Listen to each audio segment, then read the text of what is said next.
everyone, welcome to LK Group of Educational Services. അപ്പോൾ ഇന്നത്തെ വീഡിയോയിൽ നമ്മൾ പുതിയൊരു ടോപ്പിക്കാണ് ഡിസ്കസ് ചെയ്യാൻ പോകുന്നത്. ഏത് ടോപ്പിക്കാണെന്നല്ലേ? നമ്മൾ ഡിസ്കസ് ചെയ്യാൻ പോകുന്ന അമെൻമെന്റ് പ്രോസസ് ഇൻ ഇന്ത്യ. അപ്പോൾ നമ്മൾ ഓൾറെഡി നമ്മുടെ കോൺസ്റ്റിറ്റ്യൂഷൻ ക്ലാസ്സുകളുടെ ഇടയിൽ പലപ്പോഴും പല സെക്ഷൻസ് അല്ലെങ്കിൽ പല ആർട്ടിക്കിൾസും അമെൻഡ് ചെയ്ത് കയറ്റിക്കുക എന്ന് നമ്മൾ പറഞ്ഞിട്ടുണ്ട്. അതായത് അമെൻമെന്റ് എന്ന് പറയുന്നത് ഓൾറെഡി നിലവിലുള്ള ലോയിൽ എന്തെങ്കിലും ഒരു ഓൾട്രേഷൻ അല്ലെങ്കിൽ ചേഞ്ച് അല്ലെങ്കിൽ അഡീഷൻസ് വേണ്ടിയിട്ട് നമ്മൾ പിന്നീട് എഴുതി ചേർക്കുന്നതാണ് അമെൻമെന്റ്സ് എന്ന് പറയുന്നത്.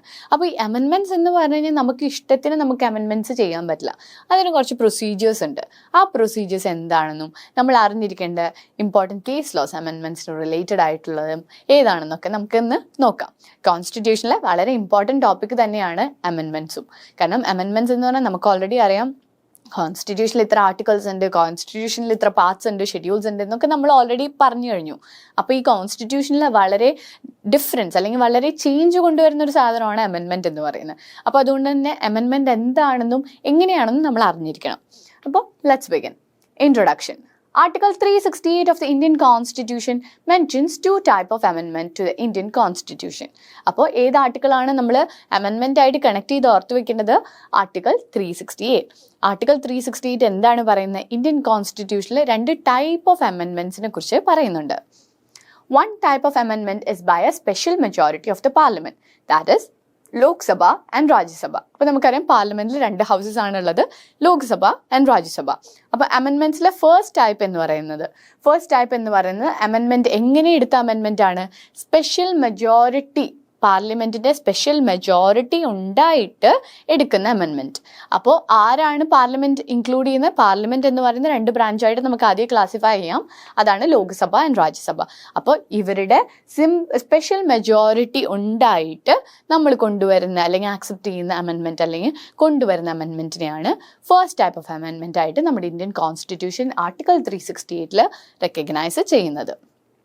And the second type of the amendment is by a special majority of the parliament with a ratification by half of the total state. അപ്പോൾ രണ്ടാമത്തെ ക്ലാസിഫിക്കേഷൻ ഓഫ് അമെൻമെന്റ് എന്ന് പറയുന്നത് ഏതാണ്?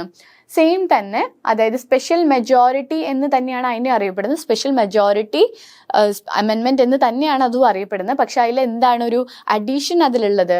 നമുക്ക് സ്പെഷ്യൽ മെജോറിറ്റി അമെൻമെന്റ് ആണെങ്കിൽ പോലും പാർലമെന്റിന്റെ റാറ്റിഫിക്കേഷൻ വേണം. ആരിൽ നിന്ന് റാറ്റിഫിക്കേഷൻ വേണം? Half of the total state. അതായത് നമ്മൾക്കറിയാം 29 സ്റ്റേറ്റ്സ് ഉണ്ട്. ഇതിൻ്റെ ഹാഫ് ഓഫ് ദ ടോട്ടൽ സ്റ്റേറ്റ്സിൻ്റെ റാറ്റിഫിക്കേഷൻ അല്ലെങ്കിൽ അപ്രൂവൽ വേണം നമുക്ക് സെക്കൻഡ് ടൈപ്പ് ഓഫ് അമെൻമെന്റ് നടത്താൻ വേണ്ടിയിട്ട്. അപ്പോൾ 2 ടൈപ്സ് ആണ് ആർട്ടിക്കിൾ 368 പറയുന്നത്. അമെൻമെന്റ് ഓഫ് ദി ഇന്ത്യൻ കോൺസ്റ്റിറ്റ്യൂഷൻ. അപ്പം നമുക്ക് ഓൾറെഡി ഇന്ത്യൻ കോൺസ്റ്റിറ്റ്യൂഷനിൽ അമെൻമെന്റ് അറിയണമെങ്കിൽ എന്താണ് ആർട്ടിക്കിൾ 368 പറഞ്ഞു വെച്ചിരിക്കുന്നതെന്ന് മനസ്സിലാക്കണം. അപ്പോഴാണ് നമുക്ക് അതിൽ കൊടുത്തിരിക്കുന്ന പ്രൊവിഷൻസിനെ കുറിച്ച് മനസ്സിലാവുള്ളൂ. To define constitutional amendment process, Article 368 of Part 20 of the Constitution of India provides for 2 type of amendment. അപ്പോൾ ആർട്ടിക്കിൾ 368 എന്താണ് പറഞ്ഞിരിക്കുന്നത്? 2 type of amendment പറഞ്ഞിട്ട് അത് നമ്മൾ ഇൻട്രൊഡക്ഷനിൽ ഓൾറെഡി കണ്ടു. അതായത് by a special majority of the parliament, first and foremost അമെൻമെന്റ് type. അതാണ് സ്പെഷ്യൽ മെജോറിറ്റി, പാർലമെന്റിന്റെ ലോക്സഭയുടെയും രാജ്യസഭയുടെയും രണ്ടും കൂടെ ഇൻക്ലൂഡഡ് ആയിട്ടുള്ള പാർലമെന്റിന്റെ സ്പെഷ്യൽ മെജോറിറ്റിയോട് കൂടി അപ്രൂവൽ വരുന്ന അമെൻമെന്റ് ആണ് ഫസ്റ്റ് ടൈപ്പ് ഓഫ് അമെൻമെന്റ്. Second type of amendment is by special majority of the parliament with the ratification by half of the state. നമ്മൾ ഓൾറെഡി ഇൻട്രൊഡക്ഷനിൽ കണ്ടത്. ഈ രണ്ട് ടൈപ്സ് ഓഫ് അമെൻമെന്റ്സ് ആണ് ആർട്ടിക്കിൾ 368 പറയുന്നത്. Types of amendment in Indian Constitution. The list of types of amendment can be found below. There are 3 ways in which the Constitution can be amended. അപ്പോൾ നമ്മൾ already types of അമെൻമെന്റ് കണ്ടു. ഇനി ഏതൊക്കെ വേസിൽ അല്ലെങ്കിൽ already നമ്മുടെ constitution 3 vase പറഞ്ഞിട്ടുണ്ട്. 3 vase അല്ലെങ്കിൽ 3 situations rice ചെയ്യുമ്പോൾ നമ്മുടെ കോൺസ്റ്റിറ്റ്യൂഷൻ അമെൻഡ് ചെയ്യപ്പെടാം എന്ന് നമ്മുടെ കോൺസ്റ്റിറ്റ്യൂഷൻ പറഞ്ഞിട്ടുണ്ട്. അതേതാണ് ആ 3 way? First one, amended by simple majority of the parliament. Second one, amended by special majority of the parliament. Third one, amendment by special majority of the parliament and the ratification at least half of the state legislature. അപ്പോൾ നമുക്ക് 3 situations പറഞ്ഞിട്ടുണ്ട്. അമെൻമെന്റ് by simple majority of the parliament, അമെൻമെന്റ് by special majority. ആദ്യം പറയുന്നത് simple majority ആണ് first way എന്ന് പറയുന്നത്. ആദ്യം നമുക്ക് സിമ്പിൾ മെജോറിറ്റി ഉണ്ടെങ്കിൽ ഒരു ചെറിയ മെജോറിറ്റി നമുക്ക് മതി, അതുണ്ടെങ്കിൽ നമുക്ക് അമെൻമെൻറ്റ് നടത്താം. രണ്ടാമത്തെ സ്പെഷ്യൽ മെജോറിറ്റി, ഒരു സ്പെഷ്യൽ ക്ലാസ് ഓഫ് മെജോറിറ്റി തന്നെ നമുക്ക് അവിടെ ആവശ്യമുണ്ട്. പാർലമെൻറ്റിൻ്റെ സ്പെഷ്യൽ മെജോറിറ്റി ഉണ്ടെങ്കിൽ നമുക്ക് രണ്ടാമത്തെ രീതിയിൽ അമെൻഡ് ചെയ്യപ്പെടാം. മൂന്നാമത്തെ നമ്മൾ ഓൾറെഡി കണ്ടത്, അതായത് അമെൻമെൻറ്റ് ബൈ സ്പെഷ്യൽ മെജോറിറ്റി. പക്ഷേ എന്ത് വേണം? Half of the state population അല്ലെങ്കിൽ ഹാഫ് ഓഫ് ദി സ്റ്റേറ്റ് ലെജിസ്ലേച്ചേഴ്സിൻ്റെ റാറ്റിഫിക്കേഷൻ വേണം. ഇങ്ങനെ 3 വേസിലാണ് നമുക്ക് അമെൻമെൻറ്റ്സ് ചെയ്യാമെന്ന് നമ്മുടെ കോൺസ്റ്റിറ്റ്യൂഷൻ പറയുന്നത്. What is A simple majority? അപ്പോൾ നമ്മൾ already simple majority, special majority and special majority with ratification of half of the total of the state legislature നമ്മൾ 3 ഡിവിഷൻസ് കണ്ടിട്ടുണ്ട്. അപ്പോൾ ഇതിൽ എന്താണ് സിമ്പിൾ മെജോറിറ്റി? സിമ്പിൾ മെജോറിറ്റി എന്ന് പറയുന്നത് a number of provisions in the constitution can be amended by simple majority of the 2 houses of parliament outside the scope of article 368. നമുക്ക് already article 368 എന്താണെന്നും അതിൻ്റെ ഇമ്പോർട്ടൻറ്റ് സ്കോപ്പും നമുക്ക് ഓൾറെഡി അറിയാം. അപ്പോൾ outside ഈ article 368ൻ്റെ സ്കോപ്പിന് ഉപരി നമുക്ക് എന്ത് ചെയ്യാം? നമ്മുടെ പാർലമെൻറ്റിൻ്റെ ഒരു സിമ്പിൾ മെജോറിറ്റി, 2 ഹൗസും കൂടെ കൂട്ടിയിട്ട് അതിൻ്റെ ഒരു സിമ്പിൾ മെജോറിറ്റി ഓഫ് പീപ്പിളിൻ്റെ അപ്രൂവൽ ഉണ്ടെങ്കിൽ നമുക്ക് അമെൻമെൻറ്റ് കൊണ്ടുവരാം എന്നുള്ളതാണ് സിമ്പിൾ മെജോറിറ്റിയിൽ പറയുന്നത്. Second one, these provisions include. ഇനി സിമ്പിൾ മെജോറിറ്റിയുടെ അണ്ടറിൽ ഏതൊക്കെ പ്രൊവിഷൻസ് ആണ് വരിക? അതായത് first one, formation of new state and alteration of areas, boundaries or name of existing state. അപ്പോൾ നിങ്ങൾ മനസ്സിലാക്കേണ്ടത് എന്താ വെച്ച് കഴിഞ്ഞാൽ, സിമ്പിൾ മെജോറിറ്റിയിൽ ചില കാര്യങ്ങൾ മാത്രമേ നമുക്ക് സിമ്പിൾ മെജോറിറ്റി വെച്ചിട്ട് അമെൻഡ് ചെയ്യാൻ പറ്റുള്ളൂ. സ്പെഷ്യൽ മെജോറിറ്റിയിലും സർട്ടൻ കാര്യങ്ങളുണ്ട്, അതുമാത്രമാണ് സ്പെഷ്യൽ മെജോറിറ്റി ഉണ്ടെങ്കിൽ അമെൻഡ് ചെയ്യാൻ പറ്റുള്ളൂ. അപ്പോൾ സിമ്പിൾ മെജോറിറ്റിയിൽ ഈ പറയുന്ന കാര്യങ്ങൾ മാത്രമാണ് സിമ്പിൾ മെജോറിറ്റി ഉള്ളൂ എങ്കിൽ നമുക്ക് അമെൻഡ് ചെയ്യാൻ പറ്റുള്ളൂ. ഫസ്റ്റ് വൺ എന്താണ് പറയുന്നത്? ഒരു പുതിയ സ്റ്റേറ്റ് ഫോം ചെയ്യാൻ, അതേപോലെ തന്നെ ഒരു സ്റ്റേറ്റിൻ്റെ ഏരിയ, ബൗണ്ടറീസ് ഒക്കെ ഓൾട്ടർ ചെയ്യാൻ, അതിനൊരു സിമ്പിൾ മെജോറിറ്റി, പാർലമെൻറ്റിൻ്റെ സിമ്പിൾ മെജോറിറ്റി ഉണ്ടെങ്കിൽ നമുക്ക് അമെൻഡ് ചെയ്യാവുന്നതാണ്. Formation of new state and alteration of areas, boundaries, name of existing state, ഏതെങ്കിലും സ്റ്റേറ്റിന് അവരുടെ പേര് മാറ്റണമെങ്കിൽ പോലും സിമ്പിൾ മെജോറിറ്റി, പാർലമെൻറ്റിൻ്റെ സിമ്പിൾ മെജോറിറ്റി ഉണ്ടെങ്കിൽ അതും നമ്മുടെ കോൺസ്റ്റിറ്റ്യൂഷനിൽ അമെൻഡ് ചെയ്യാം. Second one, abolition or creation of legislative council in state. Use of official language. Second one എന്താണ് പറയുന്നത്? ഒരു ലെജിസ്ലേറ്റീവ് കൗൺസിൽ, ഒരു സ്റ്റേറ്റിലുള്ള ലെജിസ്ലേറ്റീവ് കൗൺസിലിനെ അബോളിഷൻ ചെയ്യാനോ അല്ലെങ്കിൽ അത് പുതിയതൊരെണ്ണം ക്രിയേറ്റ് ചെയ്യാനോ നമുക്ക് സിമ്പിൾ മെജോറിറ്റി ഉണ്ടെങ്കിൽ പറ്റും. Third one, use of official language. Official language മാറ്റണോ അല്ലെങ്കിൽ ഒഫീഷ്യൽ ലാംഗ്വേജിൽ എന്തെങ്കിലും ഓൾട്രേഷൻ കൊണ്ടുവരണോ, അതും നമുക്ക് സിമ്പിൾ മെജോറിറ്റി ഉണ്ടെങ്കിൽ ചെയ്യാം. Fourth one, citizenship, acquisition and termination. ഒരു വ്യക്തിയുടെ സിറ്റിസൺഷിപ്പ് അയാൾക്ക് അക്വയർ ചെയ്യാനും അക്വിസിഷൻ ചെയ്യാനും അത് ടെർമിനേറ്റ് ചെയ്യാനും സിമ്പിൾ മെജോറിറ്റി ഉണ്ടെങ്കിൽ നമുക്ക് അപ്രൂവൽ കൊടുക്കാം. Election to parliament and state legislature. നമ്മുടെ പാർലമെൻറ്റിൻ്റെ ഇലക്ഷനും അതേപോലെ സ്റ്റേറ്റ് ലെജിസ്ലേച്ചറിൻ്റെ ഇലക്ഷനും പ്രൊസീജിയറിന് എന്തെങ്കിലും ഓൾട്രേഷനൊക്കെ കൊണ്ടുവരണമെങ്കിൽ പോലും ആ അമെൻമെൻറ്റിനും സിമ്പിൾ മെജോറിറ്റി ഉണ്ടെങ്കിൽ പറ്റും. Fifth schedule, administration of schedule areas and schedule tribes. Sixth schedule, administration of tribal area. Fifth schedule cover ചെയ്യുന്നത് എന്താണ്? നമ്മുടെ ഷെഡ്യൂൾ ഏരിയ അല്ലെങ്കിൽ ഷെഡ്യൂൾ ട്രൈബിൻ്റെ അഡ്മിനിസ്ട്രേഷനെ കുറിച്ചാണ് ഫിഫ്ത്ത് ഷെഡ്യൂൾ പറയുന്നത്. സിക്സ്ത് ഷെഡ്യൂൾ എന്താണ് പറയുന്നത്? Administration of specifically tribal areas. അപ്പോൾ ഈ ഫിഫ്ത്ത് ഷെഡ്യൂളിലും സിക്സ്ത് ഷെഡ്യൂളിലും ഈ സ്പെസിഫിക് പ്രൊവിഷനിൽ എന്തെങ്കിലും തരത്തിൽ അമെൻമെൻറ്റ് കൊണ്ടുവരണമെങ്കിൽ സിമ്പിൾ മെജോറിറ്റി കൊണ്ട് നമുക്ക് ആ അമെൻമെൻറ്റ് കൊണ്ടുവരാം പാർലമെൻറ്റിൽ. That is not a problem. അപ്പോൾ ഈ പറഞ്ഞിരിക്കുന്ന കാര്യങ്ങളൊക്കെയാണ് സിമ്പിൾ മെജോറിറ്റിയുടെ അണ്ടറിൽ വരുന്നത്. So next one, what is a special majority? അപ്പോൾ നമുക്ക് സിമ്പിൾ മെജോറിറ്റി എന്താണെന്ന് മനസ്സിലായി. ഇനി സ്പെഷ്യൽ മെജോറിറ്റി എന്താണെന്ന് നോക്കാം. Under Article 368 Clause 2, Parliament can amend the Constitution by passing a bill with special majority. അപ്പോൾ ഇത് ഇതിലാണ് പറയുന്നത്? ആർട്ടിക്കിൾ 382 Clause 2 പറയുന്നത്. അതിൻ്റെ സബ് ക്ലോസ് ആണ്. 382 Clause 2 പറയുന്നത് പാർലമെൻറ്റിന് എന്ത് ചെയ്യാം?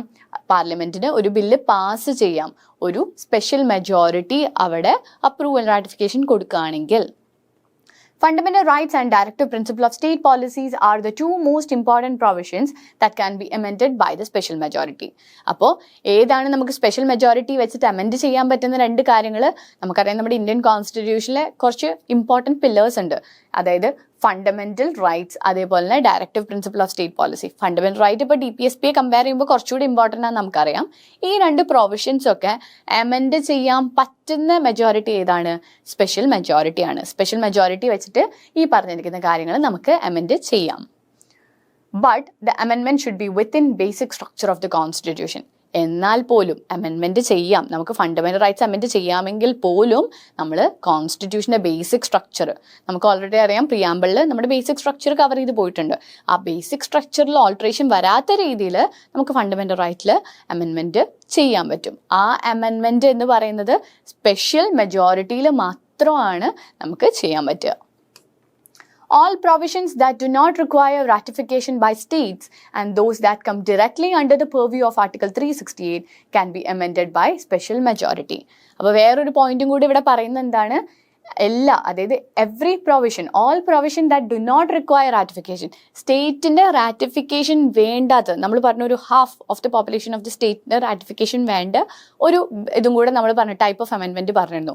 അങ്ങനത്തെ അമെൻമെൻറ്റ്, അതായത് റാറ്റിഫിക്കേഷൻ ഓഫ് സ്റ്റേറ്റിൻ്റെ ഇത് വേണ്ടാത്ത, അപ്രൂവൽ വേണ്ടാത്ത, അല്ലെങ്കിൽ സ്റ്റേറ്റിൻ്റെ റാറ്റിഫിക്കേഷൻ വേണ്ടാത്തതായിട്ടുള്ളതും, അതേപോലെ തന്നെ ഡയറക്ട്ലി 368ൻ്റെ ഡയറക്ട്ലി സിമ്പിൾ മെജോറിറ്റി പറഞ്ഞത്, ആ 368ൻ്റെ ഡയറക്ട്ലി പെർവ്യൂവിൽ വരാത്തതും ആയിട്ടുള്ള എല്ലാ കാര്യങ്ങളും നമുക്ക് സ്പെഷ്യൽ മെജോറിറ്റിയിൽ കൂടെ അപ്രൂവൽ കൊടുക്കാം, അതായത് അമെൻഡ് ചെയ്യാനുള്ള അപ്രൂവൽ കൊടുക്കാം എന്ന് നമ്മുടെ കോൺസ്റ്റിറ്റ്യൂഷൻ പറയുന്നുണ്ട്. Special majority with consent of half of the state. ഇനി മൂന്നാമത്തെ ടൈപ്പ്, അതായത് special majority with consent of half of the state. State ലെജിസ്ലേച്ചറിന്റെ ഹാഫ് എങ്കിലും എന്ത് ചെയ്യണം? റാറ്റിഫിക്കേഷൻ കൊടുക്കണം. അങ്ങനെയാണെങ്കിൽ അങ്ങനത്തെ സിറ്റുവേഷനിൽ എന്തൊക്കെ അമെൻഡ് ചെയ്യാൻ പറ്റും? Those provisions of the Constitution which are related to the federal structure of the polity can only be amended by special majority of the Parliament and also with the consent of half of the state legislature by simple majority. അപ്പോൾ എന്താ പറയുന്നത്?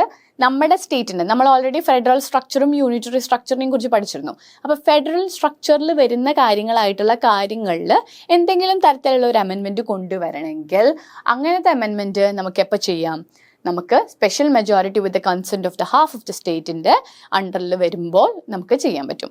ഇങ്ങനത്തെ ഒരു amendment ചെയ്യാൻ പറ്റുക നമുക്ക് federal സ്ട്രക്ചറിലെ അല്ലെങ്കിൽ federal സ്ട്രക്ചറിൻ്റെ അണ്ടറിൽ ബാധകമായിട്ടുള്ള കാര്യങ്ങളിൽ അമെൻമെൻറ്റ് കൊണ്ടുവരേണ്ടപ്പോഴാണ് നമുക്ക് special majority with consent of half of the സ്റ്റേറ്റിൻ്റെ സെറ്റ് ഓഫ് റാറ്റിഫിക്കേഷനിൽ കൂടെ അമെൻമെൻറ്റ് കൊണ്ടുവരാൻ പറ്റുക. Important provisions that require ratification by the state include election of president, Supreme Court and High Court, representation of state in parliament, distribution of legislative power between union and the state, and the extent of executive power of the union and state. അപ്പോൾ ഏതൊക്കെ കാര്യങ്ങളാണ് നമുക്ക് simple majority with consent of the half of the സ്റ്റേറ്റിൽ കൂടെ ചെയ്യാൻ പറ്റുന്ന അമെൻമെൻറ്റുകൾ? നമ്മൾ already പറഞ്ഞു, ഫെഡറൽ സ്ട്രക്ചറിൻ്റെ അണ്ടറിൽ വരുന്ന എല്ലാ കാര്യങ്ങളും നമുക്ക് ഈ അമെൻമെൻറ്റ് വഴി ചെയ്യാൻ പറ്റും. അതിൽ എന്തൊക്കെയാണ്?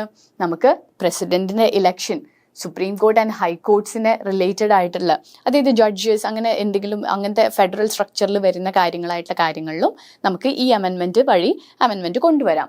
പിന്നെ representation of state in the parliament, ഓരോ സ്റ്റേറ്റ് എങ്ങനെ റെപ്രസെൻറ്റ് ചെയ്യുന്നു അതിനെ എഫക്റ്റ് ചെയ്യുന്ന കുറേ കാര്യങ്ങൾ.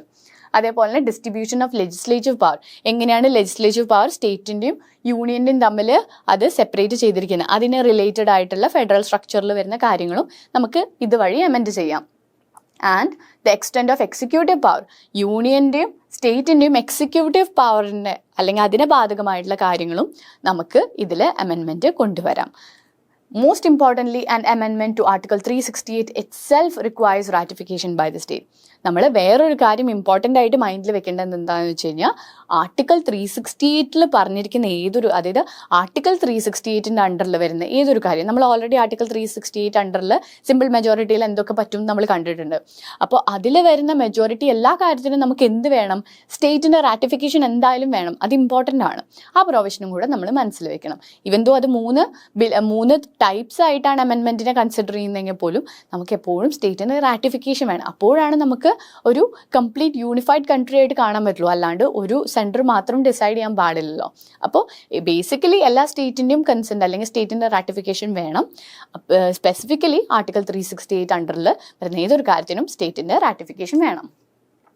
What are the restriction to parliament's amending power? പാർലമെൻറ്റിന് അമെൻഡിങ് പവർ ഓൾറെഡി ഉണ്ട്. ഈ പാർലമെൻറ്റിൻ്റെ അമെൻഡിങ് പവറിനെ റെസ്ട്രിക്റ്റ് ചെയ്യുന്ന കാര്യങ്ങൾ എന്തൊക്കെയാണ്? ഇൻ ദ ലാൻഡ്മാർക്ക്, ഈ കേസ് ലോ നമ്മൾ എപ്പോഴും ഓർത്ത് വെക്കണം. കോൺസ്റ്റിറ്റ്യൂഷന് റിലേറ്റഡ് ആയിട്ടുള്ള ഏതൊരു കാര്യം നമ്മൾ പഠിക്കുമ്പോഴും ഈ കേസ് ലോ, ഈ പേര് നമ്മൾ ഓർത്ത് വെക്കണം. അതായത് കേശവാനന്ദ ഭാരതിയ കേസ്. അപ്പോൾ ഈ ഒരു ലാൻഡ്മാർക്ക് കേശവാനന്ദ ഭാരതിയ കേസ് 1973 പാർലമെന്റിന്റെ പവറിനെ റെസ്ട്രിക്റ്റ് ചെയ്തിട്ടുള്ള ആദ്യത്തെ ഇമ്പോർട്ടൻറ്റ് കേസ് ലോ. കാരണം കേശവാനന്ദ ഭാരതിയ കേസിൽ നമ്മുടെ കോൺസ്റ്റിറ്റ്യൂഷൻ, അതായത് നമ്മുടെ സുപ്രീം കോർട്ട് എന്താണ് പറഞ്ഞത്, നമ്മുടെ കോൺസ്റ്റിറ്റ്യൂഷൻ പാർലമെന്റിന് എല്ലാ പവറും കൊടുക്കുന്നുണ്ട്, ലോ മേക്കിംഗ് പവർ കൊടുക്കുന്നുണ്ട്, അമെൻഡിങ് പവർ കൊടുക്കുന്നുണ്ട്. പക്ഷേ അങ്ങനെ ചെയ്യുമ്പോൾ പോലും നമ്മുടെ ഇന്ത്യൻ കോൺസ്റ്റിറ്റ്യൂഷൻ്റെ ബേസിക് സ്ട്രക്ചറിനെ എഫക്റ്റ് ചെയ്യുന്ന ഏതെങ്കിലും ഒരു അമെൻമെൻറ്റ് കൊണ്ടുവന്നു കഴിഞ്ഞാൽ it will be considered unconstitutional. അതുകൊണ്ട് തന്നെ എന്തൊരു തരം അമെൻമെൻറ്റ് കൊണ്ടുവരുമ്പോഴും ഇന്ത്യൻ കോൺസ്റ്റിറ്റ്യൂഷൻ്റെ ബേസിക് സ്ട്രക്ചറിനെ ബാധിക്കുന്ന ഒരു അമെൻമെൻറ്റും അപ്രൂവൽ ആവില്ല. അപ്പോൾ അവിടെ എന്താണ്, അവിടെ പാർലമെൻറ്റിൻ്റെ പവർ റെസ്ട്രിക്റ്റ് ചെയ്യപ്പെടുകയാണ്. ആ കേസ് ലോ ആണ് കേശവാനന്ദ ഭാരതിയ എന്ന് പറഞ്ഞ case. Kesavananda Bharati was a union of India, അല്ലെങ്കിൽ Kesavananda Bharati case 1973. The Supreme Court has ruled that Parliament has the power to amend any part of the Constitution, but it cannot alter the basic structure of the Constitution. പാർലമെന്റിനെ നമ്മുടെ കോൺസ്റ്റിറ്റ്യൂഷൻ്റെ ഏതൊരു ഭാഗത്തിനെയും വേണമെങ്കിൽ നമുക്ക് amend ചെയ്യാം. പക്ഷേ നമ്മുടെ കോൺസ്റ്റിറ്റ്യൂഷൻ്റെ basic സ്ട്രക്ചറിനെ effect ചെയ്യുന്ന രീതിയിൽ ഒരു തരം അമെൻമെൻറ്റും സമ്മതിക്കുന്നതല്ല. അത് പറഞ്ഞത് കേശവാനന്ദ ഭാരതിയ കേസിലാണ്. The constituent of basic structures are not clearly defined by the court. എന്താണ് ബേസിക് സ്ട്രക്ചർ, അതിൽ എന്തൊക്കെ കോൺസ്റ്റിറ്റ്യൂട്ട് ചെയ്യും എന്നൊന്നും പ്രോപ്പറായിട്ട് ഡിഫൈൻ ചെയ്തിട്ടില്ല. പക്ഷെ നമ്മുടെ കോൺസ്റ്റിറ്റ്യൂഷനെ ഏതെങ്കിലും രീതിയിൽ അതിൻ്റെ അടിത്തറ ഇളക്കുന്ന രീതിയിൽ എന്തെങ്കിലും ഒരു അമെൻമെൻറ്റ് കൊണ്ടുവന്നാൽ അതൊരിക്കലും സമ്മതിക്കാൻ പറ്റില്ല, അതിന് അപ്രൂവൽ കൊടുക്കില്ല. However, it has been interpreted to provisions like values enshrined in preamble, like secularism, etc., and federalism, separation of power, independent judiciary, rule of law. അപ്പോൾ ഓൾറെഡി ഇതിനൊരു പ്രോപ്പർ ഡെഫിനിഷൻ ഇല്ലെങ്കിൽ പോലും നമ്മൾ ഇൻ്റർപ്രറ്റ് ചെയ്യുന്നത് എന്താണ് ബേസിക് സ്ട്രക്ചറായിട്ട് നമ്മൾ interpret ചെയ്യുന്നത് എന്താണ്, നമ്മുടെ രാജ്യത്തിൻ്റെ അല്ലെങ്കിൽ നമ്മുടെ കൺട്രിയുടെ, നമ്മുടെ കോൺസ്റ്റിറ്റ്യൂഷൻ്റെ മെയിൻ കോർ എന്ന് പറയുന്നത്, നമ്മുടെ മെയിൻ കോർ വാല്യൂസിനെയാണ് നമ്മൾ ബേസിക് സ്ട്രക്ചർ എന്ന് പറയുന്നത്. ആ ബേസിക് സ്ട്രക്ചർ ഓൾട്ടർ ചെയ്യുന്ന ഒരു അമെൻമെൻറ്റ് പാർലമെൻറ്റ് കൊണ്ടുവരാൻ പാടില്ല. അതിൻ്റെ കുറച്ച് എക്സാമ്പിളാണ് നമ്മുടെ പ്രിയാമ്പിളിൽ ഓൾറെഡി പറഞ്ഞു വെച്ചിരിക്കുന്ന സെക്യുലാരിസം, ഇക്വാലിറ്റി, ഫ്രെറ്റേണിറ്റി എന്നൊക്കെ പറഞ്ഞിരിക്കുന്ന കുറേ ടേംസ്. അതേപോലെ തന്നെ ഫെഡറലിസം, പിന്നെ നമ്മുടെ രാജ്യത്ത് കണ്ടുവരുന്ന separation of power, independent judiciary, rule of law, ഇങ്ങനത്തെ പല കാര്യങ്ങളാണ് നമ്മൾ എന്തായിട്ട് ബേസിക് സ്ട്രക്ചറായിട്ട് കൂട്ടുന്നത്. പക്ഷേ അതിനൊരു പ്രോപ്പർ ഡെഫിനേഷൻ ഇതുവരെയായിട്ടും കൊടുത്തിട്ടില്ല. It's open to interpretation. അപ്പോൾ നമ്മുടെ പാർലമെൻറ്റിന് പവറുണ്ട്, അമെൻഡ് ചെയ്യാനുള്ള പവറുണ്ട്, പക്ഷേ it is restricted to the limit where the parliament is not permitted to amend the constitution in any way it will affect the basic structure of our constitution. ഇതാണ് നമ്മുടെ constitution പറഞ്ഞു വെച്ചിരിക്കുന്നത്. നമ്മുടെ സുപ്രീം കോർട്ടും അത് recoat ചെയ്യപ്പെട്ടിരിക്കുന്നതും ഇതാണ്.